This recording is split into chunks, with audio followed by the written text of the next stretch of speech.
Mheshimiwa makamu mwenyekiti Heche, tulikiwasha kweli kweli. Nadhani mlikuwa mnaona ule moto.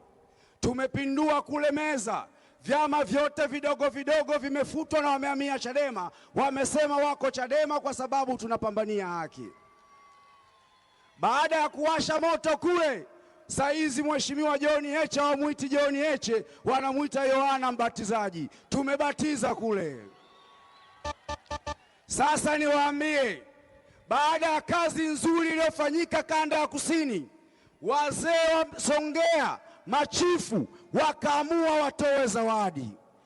Kwa upendo walionao machifu wa Songea, wakasema wampe uchifu wa heshima Mheshimiwa Heche na wakamtunuku juzi. Sasa CCM wana wivu kweli kweli. CCM wana wivu kama mke mwenza.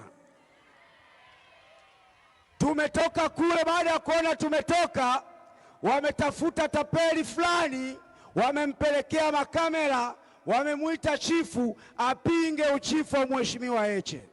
Sasa kwa bahati mbaya walioifanya, mimi ni mtoto pale pale, wenyewe wajui, wamemleta mtu sio chifu, alikuwa mwenyekiti wa mtaa wa CCM. Tulimfukuza kwa sababu alikuwa anauza viwanja. Akaenda mbele akapewa udiwani na CCM. Yule jamaa kwa sababu ni tapeli na mjanja akawa anawasema CCM hawana uwezo wa kuleta maendeleo. CCM wenyewe wakamnyang'anya udiwani. Leo wanasema leo ndio chifu. Sasa hebu niwaambie, chifu ana sifa zake kwa taratibu za kule kwetu.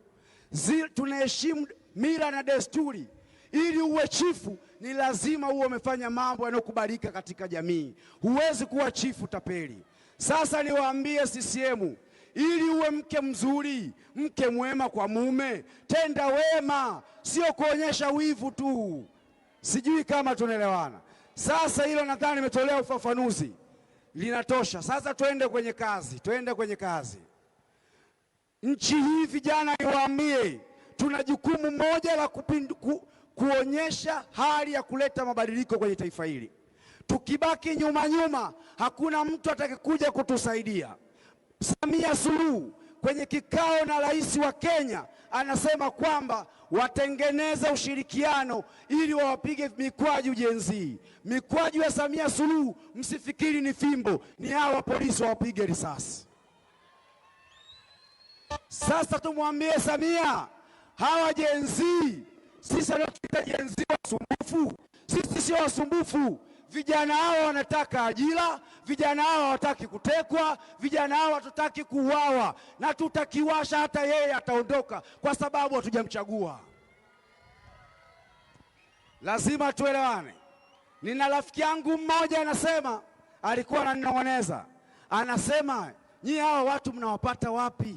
Haya mapenzi ya wananchi kwa Chadema yametoka wapi? Ili CCM wafanye mkutano kama huu, wanahitaji bajeti kutoka Ikulu, kwa sababu watahitajika malori 50, watahitajika fedha kila kona, wafunge shule, watimue wafanyakazi waende kwenye mkutano. Lakini anasema tena, watu wenu wanakuja kwenye mkutano kwa nauli zao, kwa gharama zao, na wanatoa tone. Hayo ni mahaba, sio hali ya kawaida. Hebu niwaambie, hebu tuongee na vyombo vya dola kidogo. Vyombo vya dola, niwaambie, sisi hatuna shida na nyinyi.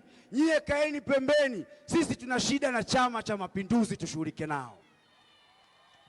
Na niwaambie, hata mkiwatetea mtaweza. Wao ile timu ni mbovu. Wewe mwenyewe fikiria, huku kuna Lissu, wao wana Samia, tunaendana? Huku kuna Heche, wao wana Wasira, wataendana? Hiyo game unga umezidi maji, hiyo biashara haiwezi. Tuacheni tuwashughulike nao. Asanteni sana kwa kusikiliza. Next time see you. Chadema.